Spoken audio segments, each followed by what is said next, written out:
नमस्कार। आज आपका हार्दिक स्वागत है ज्ञान धारा पाठ 6 में। अबोधा शिशवो मातु रुदरा वदितः स्वयं अभ्यास्ते कुटुम्बस्य ज्ञेयं वातावृतो बहु शिशूनां सप्तवर्षाणां प्रायो व्यक्तित्वनिर्मितः पूर्णेव जायते चास्यामवधो पारिवारिकी वातावृतिः शिशुन कृत्वा पूर्णतस्तु प्रभावितान् सुनिश्चिते कर्मे चैतान् परिवर्तयति स्वयं। भावार्थ: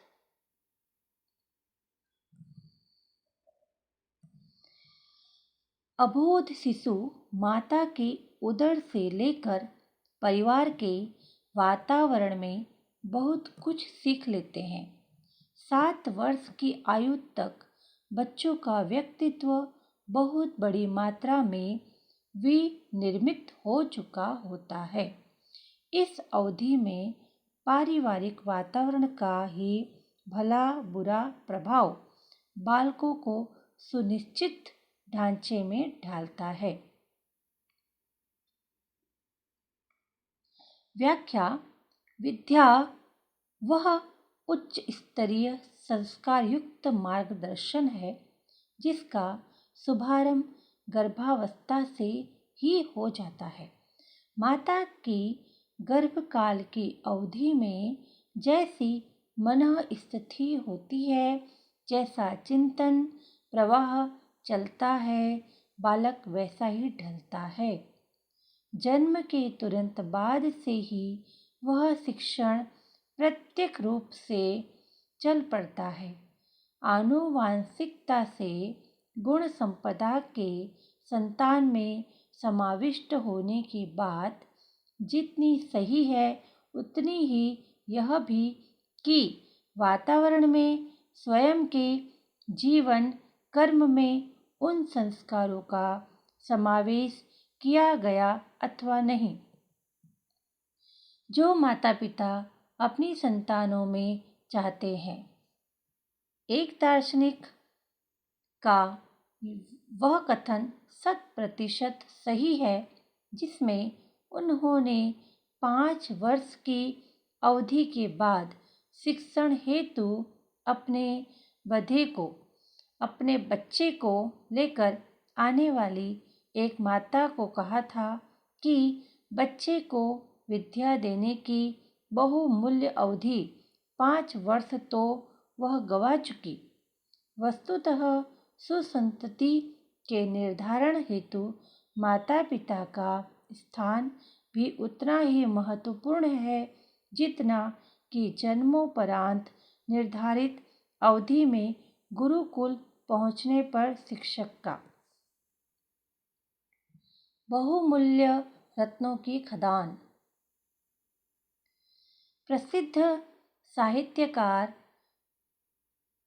पर्लबक ने लिखा है, यों नई पीढ़ी का स्तर उभारने में समूचे समाज का सहयोग अपेक्षित है, पर चूंकि बच्चे नारी के शरीर और मन का बहुत बड़ा हिस्सा लेकर जन्मते हैं, इसलिए उस खदान को विशेष रूप से सुसंपन्न होना चाहिए ताकि अगले दिनों संसार को बहुमूल्य रत्न मिल सके। श्रद्धा की पौध। बचपन में रोपे गए संस्कार रूप बीज ही कालांतर में फलित होते एवं चमत्कार दिखाते हैं। माँ ने कहा, बच्चे अब तुम समझदार हो गए, स्नान कर लिया करो और प्रतिदिन तुलसी के वृक्ष में जल भी चढ़ाया करो। तुलसी की उपासना की हमारी परंपरा पुरखों से चली आ रही है। बच्चे ने तर्क किया, माँ तुम कितनी भोली हो, इतना भी नहीं जानती कि यह तो पेड़ है, पेड़ों की भी कहीं पूजा की जाती है। इसमें समय व्यर्थ खोने से क्या लाभ है? लाभ है मुन्ने। श्रद्धा कभी निरर्थक नहीं जाती। हमारे जीवन में जो विकास और बौद्धिकता है, उसका आधार श्रद्धा ही है। श्रद्धा छोटी उपासना से विकसित होती है और यही अंत में जीवन को महान बना देती है। तब से विनोबा भावे ने प्रतिदिन तुलसी को जल देना शुरू कर दिया। माँ की शिक्षा कितनी सत्य निकली, उसका प्रमाण सबके सामने है। प्रेम से बदलो।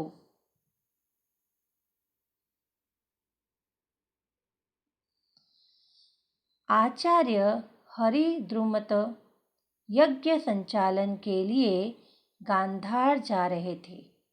मार्ग में एक ऐसा गांव मिला जहां के बारे में यह प्रचलित था कि उस गांव का एक व्यक्ति भी नास्तिक नहीं है।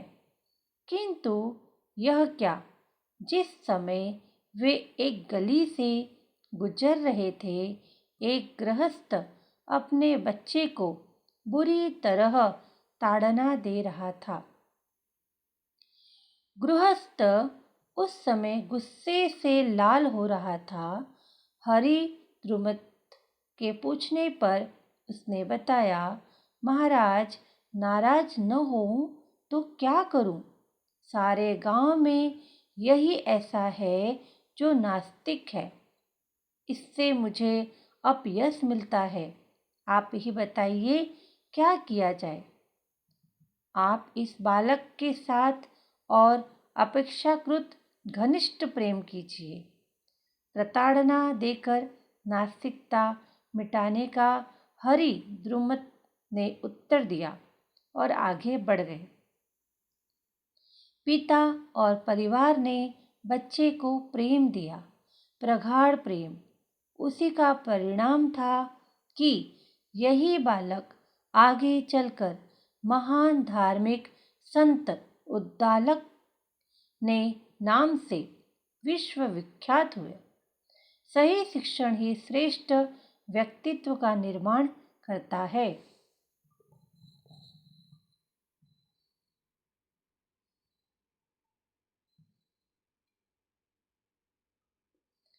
पहले स्वयं तो बदलें।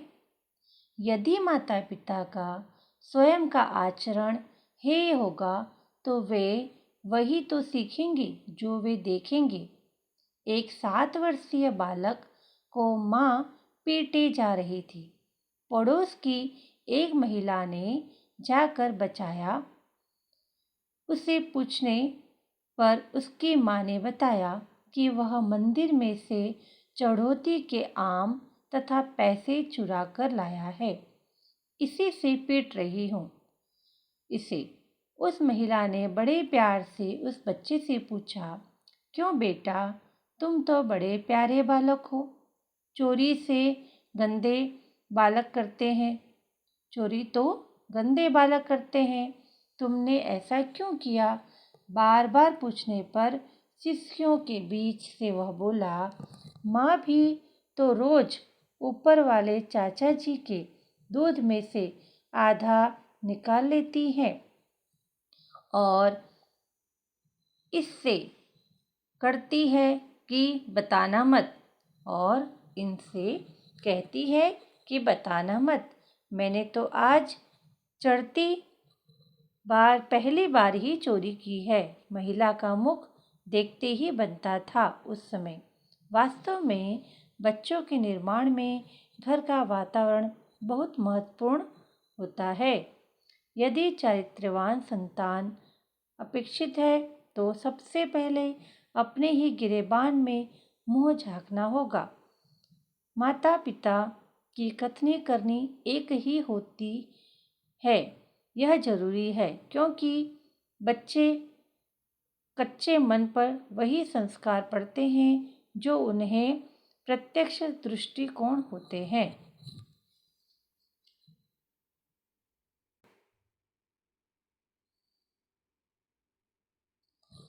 माता पिता की मनःस्थिति एवं संतति। माता पिता का चिंतन किस तरह संतति के सृजन को प्रभावित कर सकता है, इसकी साक्षी हेतु कई घटनाएं उद्धृत की जा सकती हैं। स्पेन के किसी अंग्रेज परिवार में एक बार एक स्त्री गर्भवती हुई। गर्भवती जिस कमरे में रहती थी उसमें अन्य चित्रों के साथ एक इथोपियन जाति के बहादुर का चित्र उस स्त्री को अति प्रिय था। कमरे में वह उस चित्र को बहुत भावनापूर्ण देखा करती थी। दूसरे काम करते समय भी उसे उस चित्र का स्मरण बना रहता था। अंत में जब उसे बालक जन्मा तो उसके माता पिता अंग्रेज होते हुए भी लड़के की आकृति और वर्ण इथोपियनों जैसा ही था।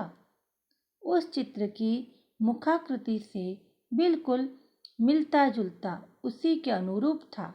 घरों में भगवान के महापुरुषों के चित्र लगाए भी इसीलिए जाते हैं कि उनकी आकृतियों से निकलने वाले सूक्ष्म भावना प्रवाह का लाभ मिलता रहे।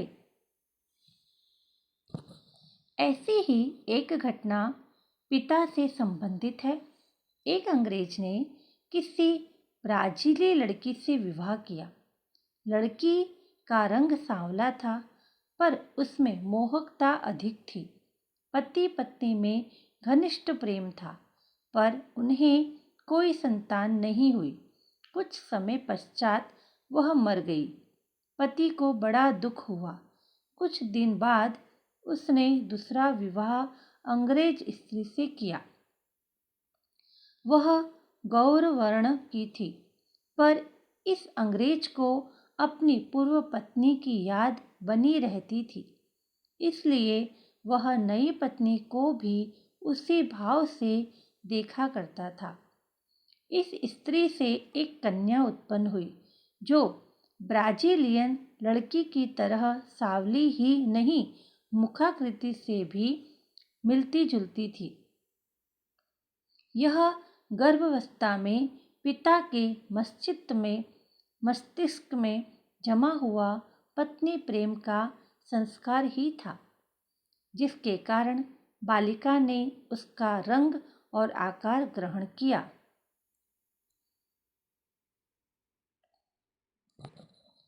माँ की प्रेरणा। अमेरिका के राष्ट्रपति एंड्रू जैक्सन की माता को एक जहाज पर नर्स के रूप में अमेरिका जाना पड़ा। तब जैक्सन 14 वर्ष के थे। माता ने अपने पुत्र को एक संदेश भेजा जिसमें लिखा था, एंड्रू, यदि मैं जीवित वापस न लौटूं, जिंदगी भर मेरी एक बात याद रखना। इस संसार में हर मनुष्य को अपना रास्ता आप बनाना पड़ता है। आगे बढ़ने के लिए सच्चे दोस्तों की जरूरत पड़ती है और वे उन्हीं को मिल सकते हैं जो स्वयं ईमानदार है। पिता का मार्गदर्शन। पंडित नेहरू बाल विकास पर यथार्थतः विश्वास रखते थे। उनकी बेटी की प्रतिभा का लोहा देश को मानना पड़ रहा है।